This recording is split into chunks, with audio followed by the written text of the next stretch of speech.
Hello and welcome to the podcast on lead-acid batteries by Ramesh Natarajan. With industry experience of over 42 years, Ramesh helps battery and battery-related industries with technical inputs and provides solutions to typical problems faced by manufacturers, service personnel, as well as users of batteries and related equipments. Hope you find this podcast useful to your business. Do visit www.rameshnatarajan.in to stay connected. Hello and welcome to today's special episode of my podcast where things take a fascinating turn from our usual content.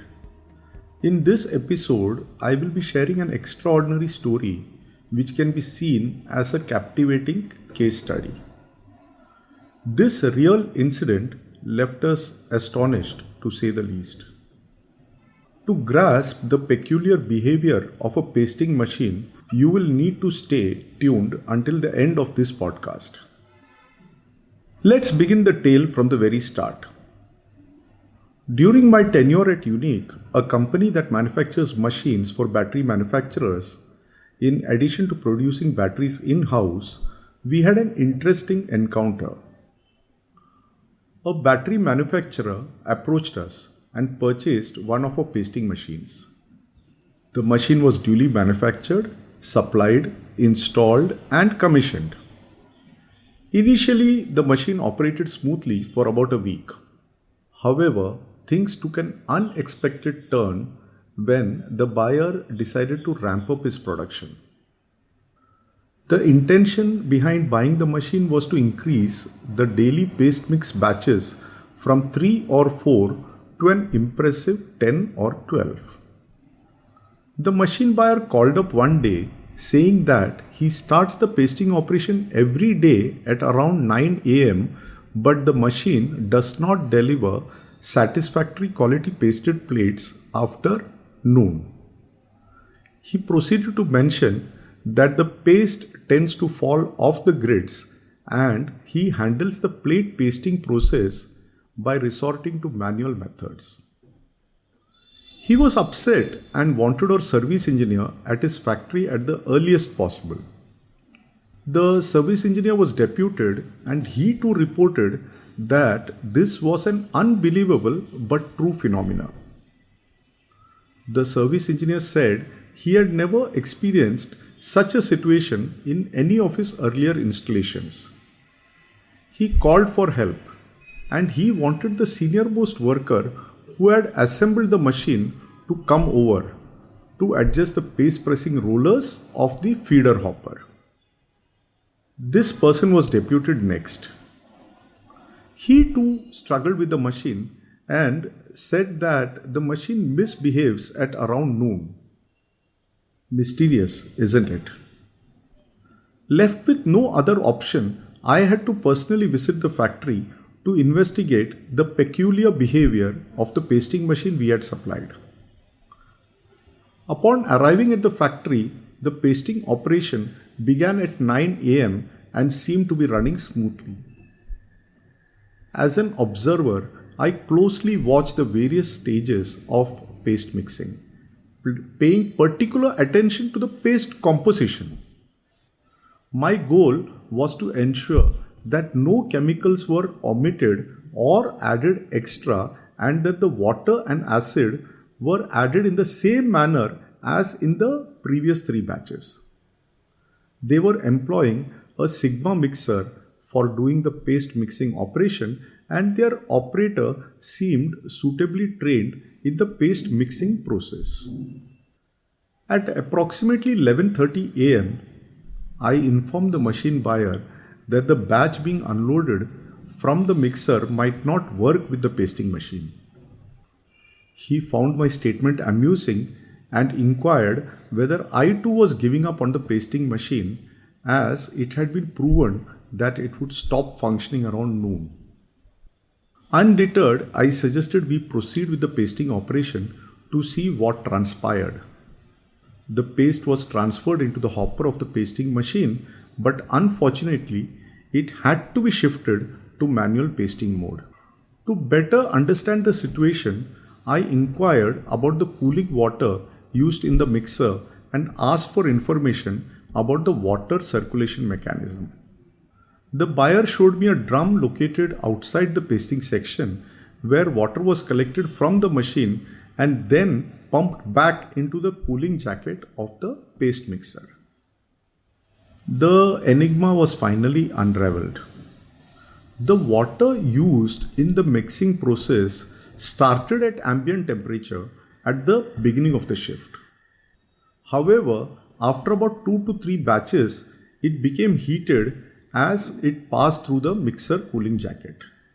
Consequently, instead of cooling down the current batch being mixed, it inadvertently heated it up, resulting in an undesirable consistency of the paste and rendering it unsuitable for machine pasting. To resolve the issue, I recommended the customer empty the drum containing the hot water and replace it with fresh ambient temperature water.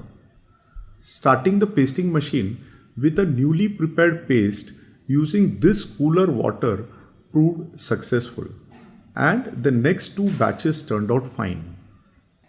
By changing the water after every 2 batches and re-evaluating the pasting machine's performance, it worked flawlessly. The root cause of the problem did not lie with the pasting machine itself, but rather with the utility arrangement of the paste mixer. I suggested to the customer that they could either continue with the method of changing water in the drum after every 2 batches or alternatively employ 4 to 5 drums and use each drum for 2 batches per day. Additionally, periodically adding ice to the drum would also help in cooling the water effectively.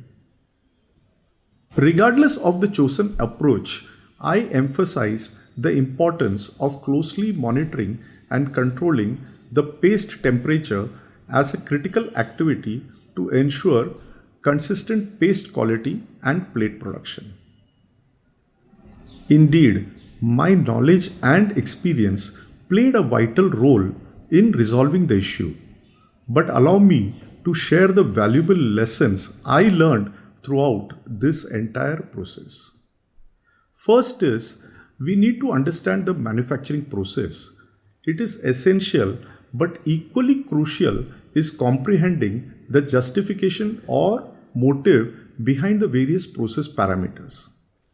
This deeper insight enables us to identify potential issues and make informed decisions effectively. Second, strict adherence to quality checks at different stages is of utmost importance and should never be overlooked. In this particular case, the absence of monitoring the paste temperature during the paste dumping phase led to the problem that this battery manufacturer encountered. Third is checking and ensuring the availability and suitability of utilities are critical when introducing new machines. If in this case the customer had increased the number of drums or had a larger tank with sufficient water capacity for the cooling operation, this problem could have been avoided altogether. Planning for and enhancing utility arrangements are crucial steps in avoiding unexpected hurdles. Fourth, machine manufacturers, particularly those catering to the battery industry, need to possess extensive knowledge about the battery manufacturing process, including the procedures employed at the user's facilities. It is essential for them to understand the user's resource constraints and technical expertise. Now, all these lessons have reinforced the significance of comprehensive understanding, meticulous quality checks, and proactive planning in ensuring the smooth functioning and success of any manufacturing process. I do hope that this episode of my podcast was useful to you and look forward to your feedback and suggestions. Thank you for listening to this episode. please do visit www.rameshnatrajan.in. Keep yourself updated about our new releases by hitting the subscribe button.